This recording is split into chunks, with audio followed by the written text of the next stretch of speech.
Alright, good morning guys. Today's date is August 23rd of 2024 in the time of 11:12 in the morning. So ngayon po ay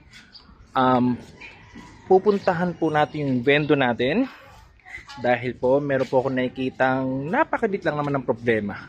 At ang problemang ito ay patungkol ito sa ating vendo, of course, dahil ang layunin po natin, ang gusto po natin ay mapasaayos, maging smooth, malumanay, maluwalhati, makapagbigay serbisyo tayo sa ating komunidad, sa ating tao. Okay? So ngayon po, nandito po tayo ngayon sa Barangay 199, Zone 20 ng Pasay.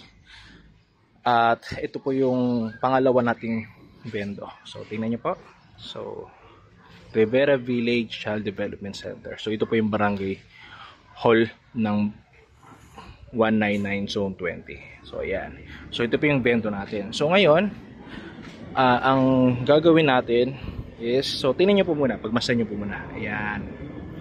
So ang goal po natin is puputulin po natin to kasi ayoko pong, parang napapansin ko medyo nahihirapan sila maghulog ng piso, parang gumaganyan pa sila. Kung titignan mo ako, halimbawa ito yung piso, yan. So pagpasensya mo na yung kamay ko kasi medyo marumi. Okay, so ayan, kita nyo yan, ayun, no? So hindi naman pwedeng pa ganun, diba? So usually ganyan talagang hulog nila. Okay, so ang goal natin is puputulin natin to, ito tsaka ito. Okay, so ngayon dala natin grinder, of course, ang pamputol natin, at ito ilalagay natin dito sa ginawa nating extension. Ayan. So ayun, so extension. So napakadelikado po nito. Okay, ulitin ko ha. So bakit marumi yung kamay ko? Ito ay may ginawa, nagre-repair sa bahay. So mapansin nyo, ito yung grinder. Ang pinaka dapat i-check mo ay bago mo isaksak to sa pinaka power outlet nya, dapat nakapatay ito. Ayan, lagi. So ngayon bubuksan po natin. Okay, wait lang po ha. Okay, so ayun na po, i-on na po natin. So ito na po, puputulin na natin.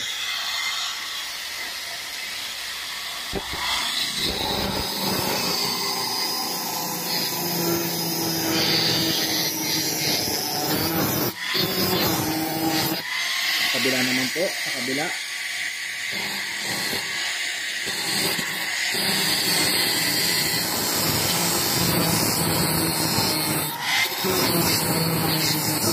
Okay, so patayin agad natin.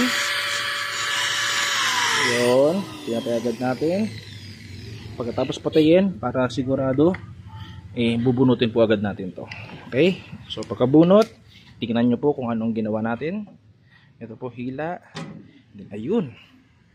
Yan, nakita nyo po yan.